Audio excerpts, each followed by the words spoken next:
Joined by head coach Kevin Griffin of Eastern Mennonite University women's basketball. They were picked #1 in this year's preseason poll, receiving 6 first-place votes. Coach, last season you were one of 2 ODAC squads to make an appearance in the NCAA tournament. Just talk about what that experience meant for not only last year's team, but coming into this year for the returning players.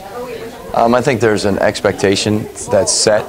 We have a lot of kids back, so there's a culture and a mindset that says we had a great year last year. And so that doesn't mean you'll have a great year this year, but you're hopefully going to build off of that.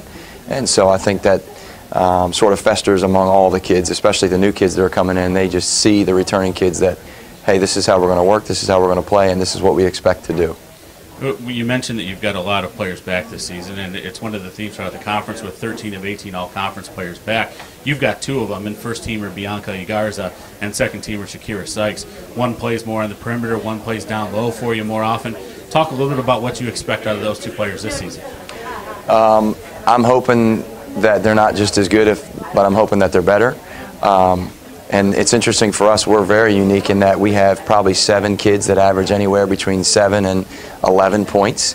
So even though we do have 2 all-conference players, there probably could have been some other kids. It's almost hard to pick, which is a good thing. Don't always know who's going to take the last shot at the end of a game with that group, but so yeah, we're hoping those 2 lead by example and then inspire the others and motivate the others to come alongside them. With so many returning players back on your squad this year, how has that maybe made the preseason a little bit different just as far as the process and pace of practice? In some ways, you're able to just sort of pick up and do stuff and try to build on what you've done before. In other ways, I've got to really be careful. We have 4 new kids, and I have to really be careful that I don't just expect that everybody knows what I'm asking them to do. And the big thing is why we're asking them to do it.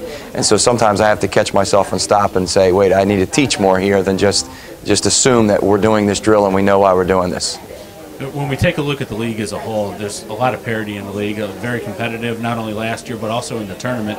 What do you see coming forward this year that we might also see if we're predicting toward the tournament this year?